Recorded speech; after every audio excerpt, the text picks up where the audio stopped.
जानते हैं कि हर 10 साल बाद हिंदुस्तान में एक बड़ा अमल होता है जिसे मर्दमशुमारी कहते हैं। इसके ज़रिए हम ये जान पाते हैं कि मुल्क में कितने लोग हैं, इनकी उम्र, सिन्फ, तालीम और काम करने वाली सलाहियत क्या है।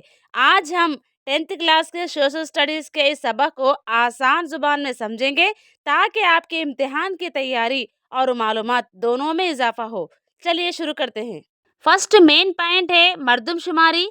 मर्दमशुमारी दरअसल एक ऐसा अमल है जिसके जरिए मुल्क की आबादी के बारे में मुकम्मल मालूमात जमा की जाती है।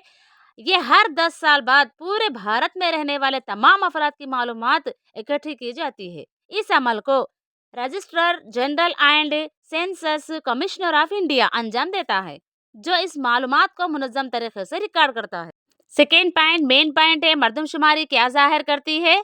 इसमें 4 पॉइंट्स है। फर्स्ट वन, उम्र के लिहाज से दर्जाबंदी। आबादी को उम्र के मुख्तलिफ ग्रुपों में तकसीम किया जाता है। इससे हमें पता चलता है कि किसी मुल्क में बच्चों, काम करने वाले अफराद और मुअम्मर अफराद की तादाद कितनी है। बच्चे आमतौर पर 15 साल से कम। ये ग्रुप आमतौर पर ऐसे अफराद पर मुश्तमिल होता है जिन्हें देखभाल, तालीम और सेहत की ज़रूरत होती है। काम करने वाले अफराद 15 से 59 साल। इस ग्रुप में वो अफराद शामिल होते हैं जो माशी तौर पर फाल होते हैं और मुल्क की तरक्की में हिस्सा लेते हैं। मुअम्मर अफराद 59 साल से ज़ायद।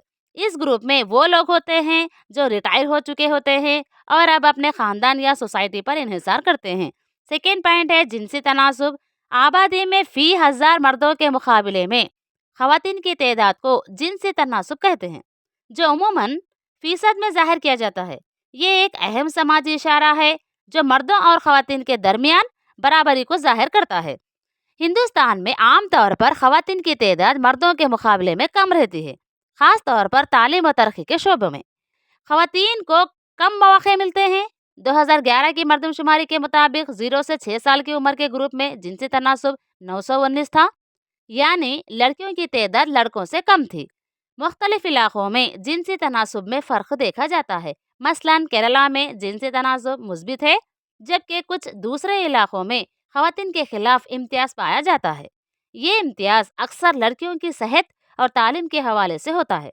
तालीम एक ताकतवर ज़रिया है जिससे ख़वातीन के हुकूक़ को बेहतर बनाया जा सकता है और इनकी सेहत के मसाइल को कम किया जा सकता है। तीसरा पॉइंट है शरह ख़वानदगी।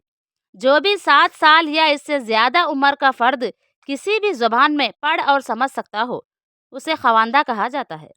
ख़वानदगी किसी भी मुल्क की समाजी और माशी तरक्की के लिए बहुत ज़रूरी है।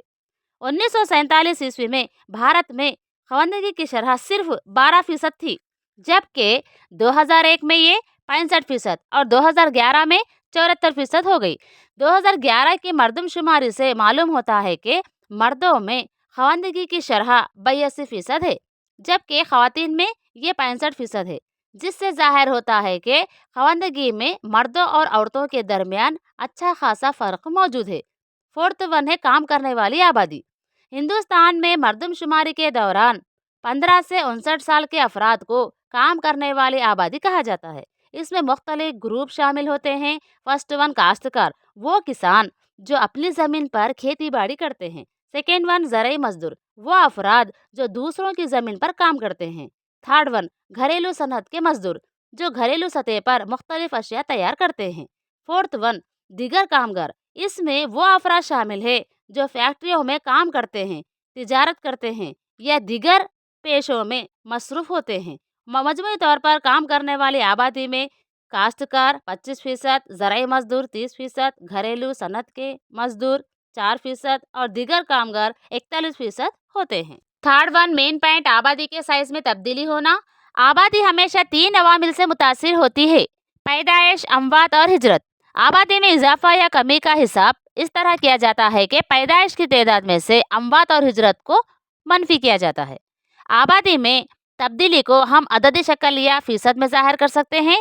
अददी तब्दीली का मतलब है कि माजी की आबादी में से मौजूदा आबादी को मनफी करे, जबकि फ़ीसदी तब्दीली इस अदद को माजी की आबादी से तकसीम करके 100 से ज़रब देकर हासिल किया जाता है।